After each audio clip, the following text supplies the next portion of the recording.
আজি দেওবাৰৰ দিনটোত সৰু সৰু ছাত্ৰ ছাত্ৰীসকলে আৰ্ট একাডেমীত কিনো অংকন কৰিলে তাকেই কিছু আপোনালোকক দেখুৱাব বিচাৰিছোঁ।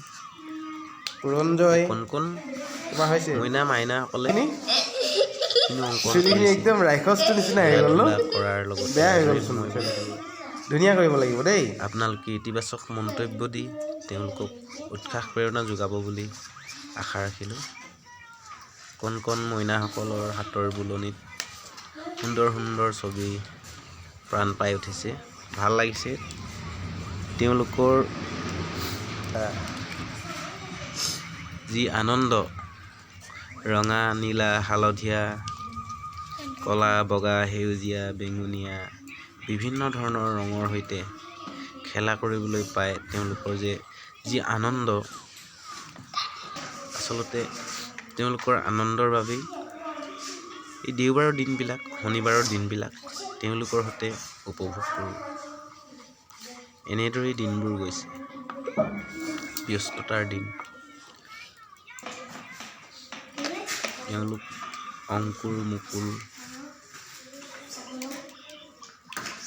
ফাৰ্ষ্ট ইয়েৰ ছেকেণ্ড ইয়েৰ ছাত্ৰ ছাত্ৰী।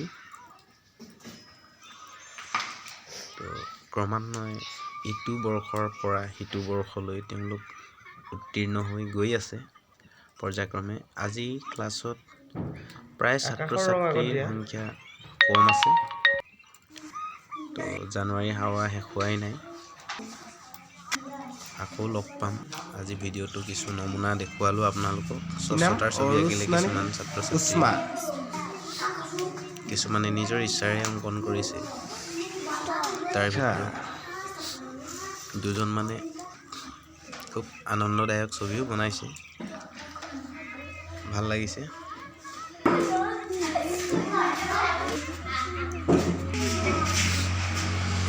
খুব এখন মুনমুনৰ ভাল লাগিছে। ছাত্ৰ ছাত্ৰীসকলে গছপুলি ৰোপণৰ ছবি বনালে, ভাল লাগিল। পানী টোপাল নাই, ভাল লাগিছে। ভিডিঅ' এখন বনাই ৰাখিলোঁ স্মৃতি হিচাপে। আগলৈ তেওঁলোকে ভিডিঅ' চাই প্ৰেৰণা পাব বুলি ময়ো আশা কৰিলোঁ। ডাঙৰ হ'লে তেওঁলোকে